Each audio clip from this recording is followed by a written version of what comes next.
Hey there everybody, this is Mike, this is LoadF Media, and hey, just gonna take a couple minutes to kind of give you my thoughts on Insta360's new camera release, the X4. Now, you might be asking yourself, well, why does it matter what I think about these cameras or this particular camera? And it's because I've kind of been using 360 cameras, well, since the very first one they put out. See, I've been using Insta360 cameras, well, since the first one. Well, let's take it out of the case and look at it. The Insta360 One. All right, so this is the one. It says it right there. The One. Let's see if I can get that. There we go. Hopefully that's, yeah, that should have focused by now. So that's the One. And the thing that, okay, this is a 4K camera for the entire 360 sphere. But the reason why I like this camera is it was cutting edge at the time. Nobody else had a 360 camera that would do what this did. So as a content creator and someone who really enjoys, getting some of those more creative shots, yeah, I'm going to gravitate towards that. Well, then the One X came out and then the One X2 came out. Now, the reason why I like this camera, and we'll get more into this later, it's because of this right here. See if it'll focus right there. This little button is what I like about this camera. All right, so we're going to talk about that in a minute. And then now the X3, this is my current setup for the X3. Got a nice little wireless mic on there and the selfie stick. All right, so not to say that I'm the world expert when it comes to 360 cameras, but I have been using them long enough to have some ideas and some thoughts. So here we go. First thing about the X4, it's the form factor. It's the same thing that all three of these cameras have in common, and now the X4.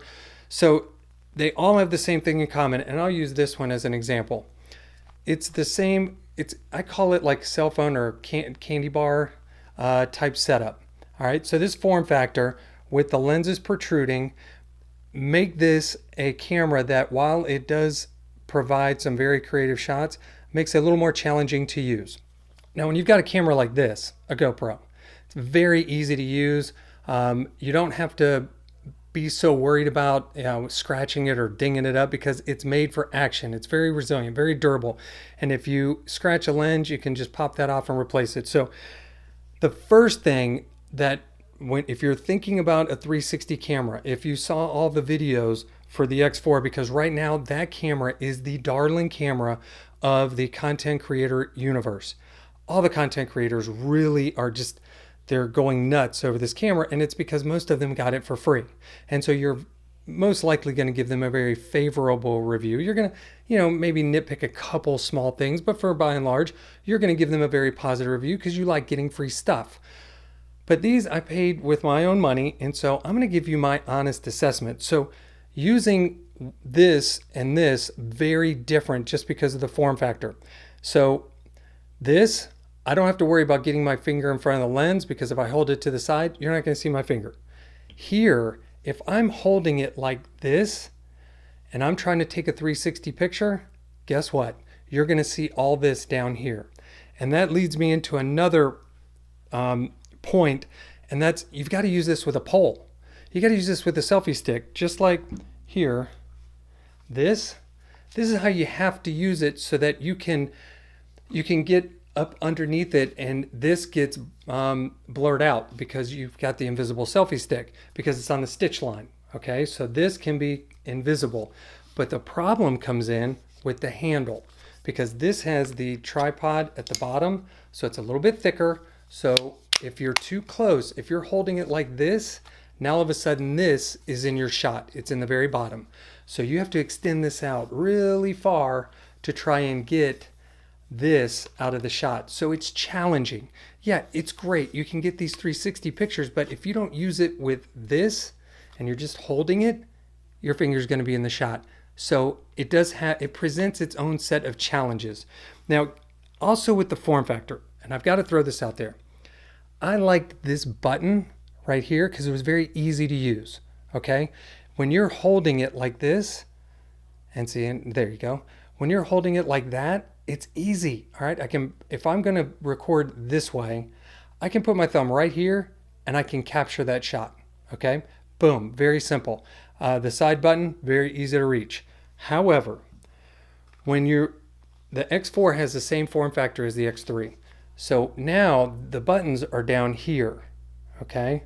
And so it's very precarious to try and get to those buttons because you've taken up all this real estate with the screen. Now the screen is great, but now you're trying to fumble around and hit these two buttons, and they're not easy to press. It's not an actual button like this. This is an actual button, all right? That's easy.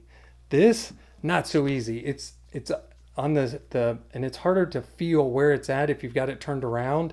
And so even if I'm holding it like this, it's hard to press. So the form factor to me is the real stumbling block to using this camera, to using any 360 camera, because it's just the way you have to use it. And okay, so form factor, selfie stick, you have to have it on a pole if you want to get the most creative shots and really get the most out of it. But with a GoPro, you don't have to do that. I use this handheld most of the time when I'm out.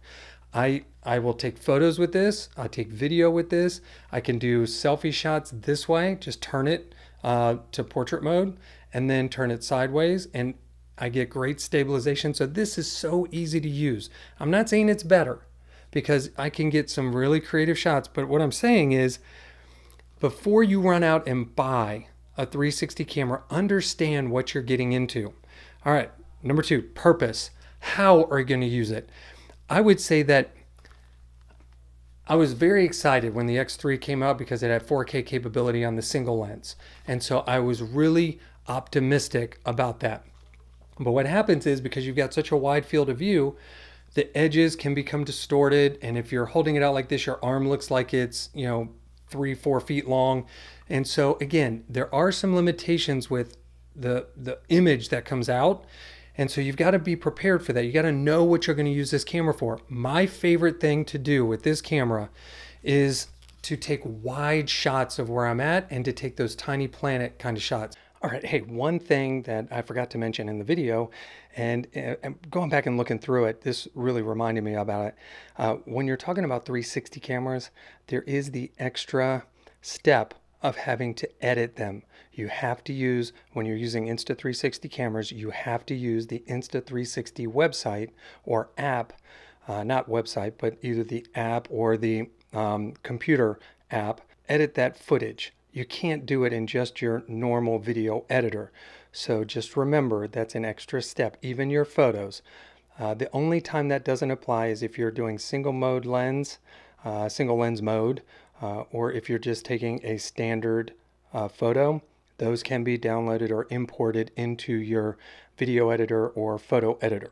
So remember, extra step, editing the footage.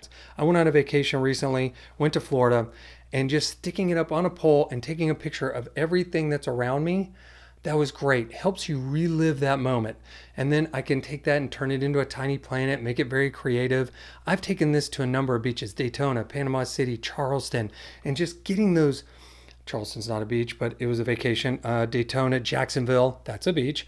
And so taking it to these places and capturing the entire area that you're in, that's the strength. That's what I use this for. But straight up video, I don't do that so much. Pictures are great. I do like the photos. The photos that come out of here are very good, especially if you use the highest megapixel count that you can. I think it's like 48 megapixels for the single lens mode. Stellar. Really enjoy that. Okay, so 4th limitation, okay, the lenses. And we've talked about this.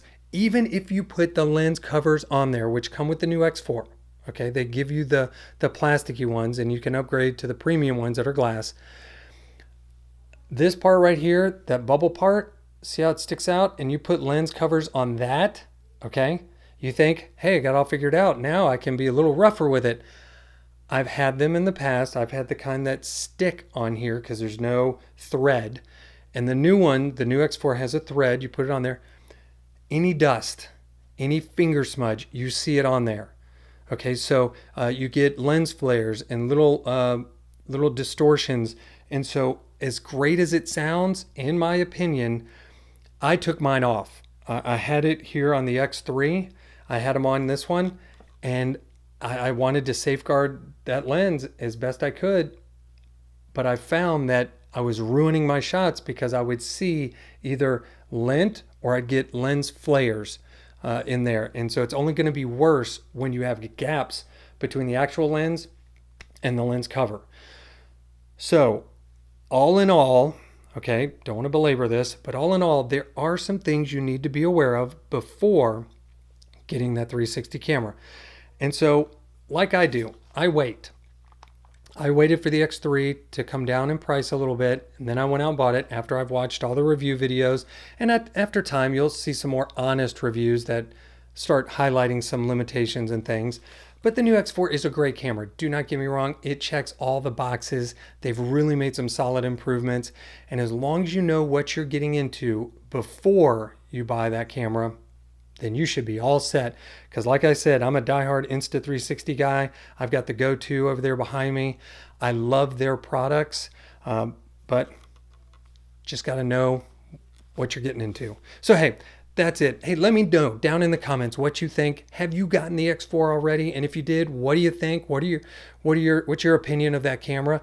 Did you upgrade from the X3 to the X4, or did you keep your X3? Like me, I'm keeping mine. I'm going to keep mine and see if that X4 drops down in price a little bit. But hey, let me know your thoughts. Hit me up in the comments below. And if this is the kind of stuff that you like to watch, hey, become a subscriber. And don't forget, hit that notification bell so you can be notified when the next video comes out.